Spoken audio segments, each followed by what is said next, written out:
ना अमेरिका, ना रशिया, ना यूरोप को हुआ यकीन। इसरो ने चंद्रयान 3 को ऐसा दौड़ाया कि देखता रह गया चीन। पूरे 26 मिनट तक थमी रही सांसें, लेकिन फिर चंद्रयान की दहाड़ सुन झूम उठे इसरो की टीम। दोस्तों, 1 अगस्त के दिन रात 12:30 बजे जब पूरे देश के लोग गहरी नींद में सो रहे थे, तभी इसरो की बेंगलुरु ऑफिस में डर और चिंता का माहौल छाया हुआ था, क्योंकि वैज्ञानिक चांद पर फतह पाने जा रहे चंद्रयान को सबसे रिस्की कमांड देने वाले थे, जिससे चंद्रयान 3 धरती को अलविदा कहते हुए चांद की तरफ एक लंबे रास्ते पर निकलने वाला था।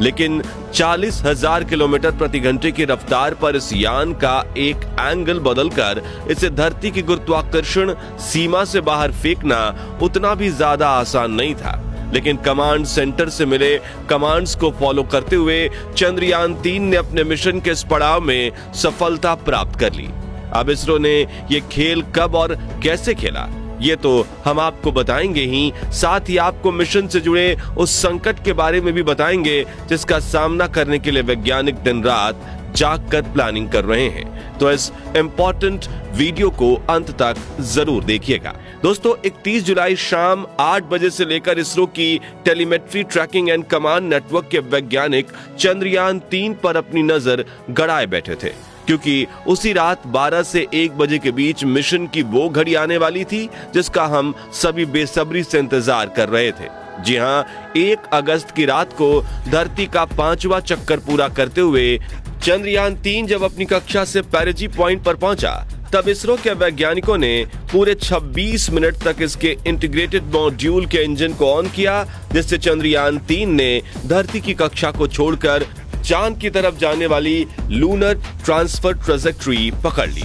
इस प्रक्रिया को ट्रांसल्यूनर इंजेक्शन कहते हैं। जानकारी के मुताबिक इस प्रक्रिया में चंद्रयान 3 ने 189 किलोग्राम ईंधन का इस्तेमाल किया है, जबकि धरती के कुल 5 चक्कर लगाने के लिए कक्षा बदलने को मैन्यूवरिंग के दौरान इसने 500 से 600 किलोग्राम ईंधन का उपयोग किया है। लेकिन अभी भी चंद्रयान 3 के पास 1100 से 1200 किलोग्राम ईंधन बचा हुआ है, जिसका इस्तेमाल वो चांद की कक्षा में दाखिल होने, चांद के चक्कर लगाने और चांद की सतह पर सॉफ्ट लैंडिंग करने के लिए करेगा।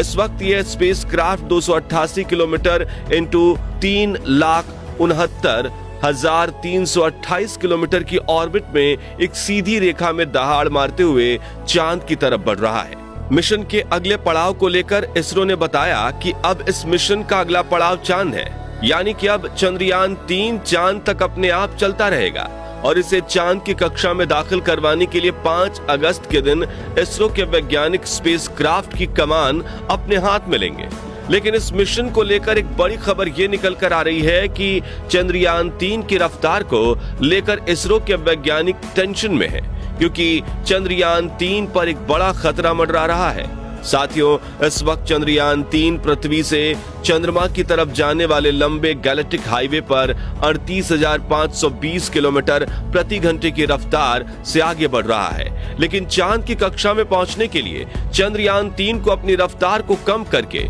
3600 किलोमीटर प्रति घंटा करनी होगी। और अगर इसरो के वैज्ञानिक ऐसा नहीं कर पाए तो अगले 10 दिनों में चंद्रयान चांद का चक्कर लगाकर फिर से पृथ्वी की ऑर्बिट में आ जाएगा। हालांकि दोस्तों, इसरो ने इसके लिए पहले से ही एक सटीक प्लान तैयार कर रखा है,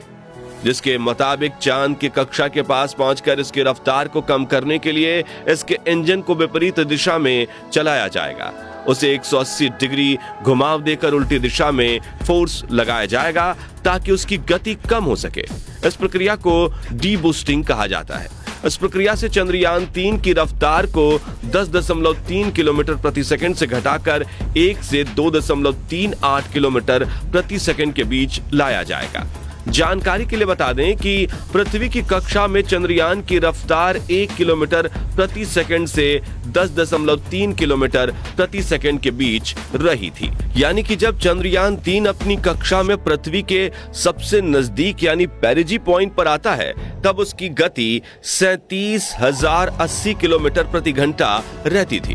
जब यह धरती से दूर यानी एपोजी पॉइंट पर जाता था तो उसकी गति 3600 किलोमीटर प्रति घंटा हो जाती थी। इस वक्त चंद्रयान की तरफ जाने वाले गैलेक्टिक हाईवे पर करीब 40,000 किलोमीटर प्रति घंटा की रफ्तार से ये ट्रैवल कर रहा है। खैर, चांद के पास इसकी गति कम करने के बाद सही मौका देखते हुए चंद्रयान 3 को चांद की गुरुत्वाकर्षण सीमा में धकेल दिया जाएगा, जहां वो चांद की कक्षा में कुल 5 चक्कर लगाते हुए सतह से अपने डिस्टेंस को कम करता चला जाएगा और आखिर में 100 × 100 किलोमीटर की कक्षा में खुद को स्थापित कर देगा। आपको बता दें कि 17 अगस्त के दिन इसी कक्षा में चंद्रयान 3 का propulsion मॉड्यूल और विक्रम लैंडर एक दूसरे से अलग होंगे, जिसके बाद विक्रम लैंडर में लगे पावरफुल इंजन को फायर करके 20 अगस्त के दिन डीऑर्बिटिंग यानी कक्षा बदलाव की प्रक्रिया की जाएगी, जिसके जरिए विक्रम लैंडर को चंद्रमा की 100 × 30 किलोमीटर की कक्षा में धकेला जाएगा, जिसमें घूमते हुए वो अपनी रफ्तार को कम करेगा और अपनी लैंडिंग साइट को खोजकर वहां उतरने की प्रक्रिया में आगे बढ़ेगा। अब अगर आप सोच रहे हैं कि चंद्रयान 3 को डायरेक्ट 100 किलोमीटर वाली कक्षा से ही नीचे क्यों नहीं उतारा जा रहा है, तो इसका नाता इसरो के पिछले मून मिशन चंद्रयान 2 से जुड़ा हुआ है, जो कि लैंडिंग के दौरान फेल हो गया था। तो दोस्तों, जैसा कि आप जानते हैं कि पृथ्वी और मंगल ग्रह पर वातावरण की मौजूदगी की वजह से लैंडिंग के दौरान फ्रिक्शन पैदा होता है, जो किसी भी लैंडर की रफ्तार को कम कर देता है, लेकिन चांद पर इतना पतला वातावरण है कि रफ्तार कम करने का पूरा बोझ लैंडर में लगे थ्रस्टर पर पड़ जाता है और यही थ्रस्टर्स लैंडिंग के दौरान दिक्कतें पैदा करते हैं, क्योंकि जैसे ही ये थ्रस्टर्स ऑन होकर स्पीड को कम करने के लिए विपरीत दिशा में धक्का लगाते हैं, तो इनसे चांद की सतह की ढीली मिट्टी उड़कर लैंडर के क्रूशियल सेंसर्स में जाने का खतरा बढ़ जाता है, जो मिशन पर पानी फेर सकता है। साथियों, चंद्रयान 2 मिशन की लैंडिंग के दौरान यह दिक्कत तो आई थी, साथ ही मिशन की लैंडिंग साइट ने भी आग में घी डालने का काम किया था।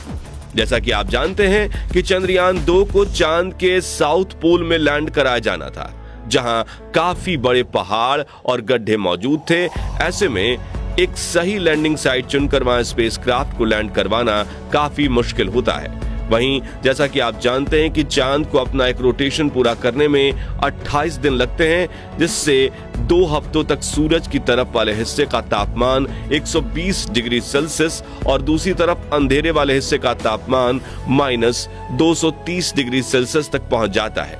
और साउथ पोल इन दोनों के बीच जंक्शन पॉइंट है। अब अगर कोई भी लैंडर दक्षिणी ध्रुव पर अचानक से लैंड होता है, तो तापमान में होने वाले बदलाव की वजह से एक थर्मल शॉक पैदा होता है, जिससे लैंडर के टुकड़े टुकड़े हो सकते हैं। वहीं धरती से काफी दूर होने की वजह से पिछली बार इसरो के साथ चंद्रयान 2 का कम्युनिकेशन भी टूट गया था। इन्हीं सभी कारणों की वजह से चंद्रयान 2 चांद पर क्रैश लैंडिंग करके तबाह हो गया और मिशन फेल हो गया।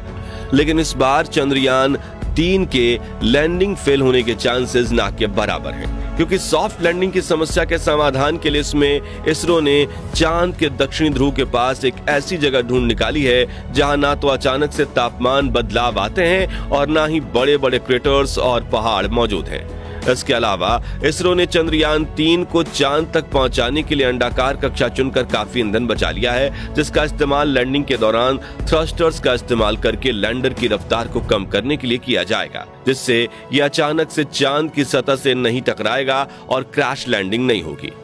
इसके अलावा 20 अगस्त के दिन जब चंद्रयान 3 का विक्रम लैंडर चांद की 100 किलोमीटर × 30 किलोमीटर की कक्षा में प्रवेश करेगा, तो इस पर लगे सेंसर्स चांद की सतह और अपनी लैंडिंग साइट का दौरा करेंगे। साथ ही कक्षा में ही ये अपने डिबूस्टर थ्रस्टर्स को ऑन करके अपनी रफ्तार कम करता जाएगा और अपनी कई हजार किलोमीटर की रफ्तार को कम करके सिर्फ 3 से 7 किलोमीटर प्रति घंटा की रफ्तार पर ही चांद की सतह पर लैंड करेगा, जिससे चांद की मिट्टी भी नहीं उड़ेगी और इसके सेंसर्स भी सही सलामत रहेंगे। आपको बता दें कि 23 अगस्त के दिन शाम के 5:47 के वक्त चंद्रयान 3 का विक्रम लैंडर चांद की सतह पर अपने कदम रखने वाला है, जिसके बाद ये अगले 14 दिनों तक चांद पर रिसर्च करेगा। तो दोस्तों, क्या आप भी हमारी तरह चंद्रमा पर चंद्रयान 3 की लाइव लैंडिंग देखने के लिए बेताब हैं? अगर हाँ, तो कमेंट सेक्शन में इसरो को मिशन के अगले पड़ाव के लिए शुभकामनाएं जरूर दीजिए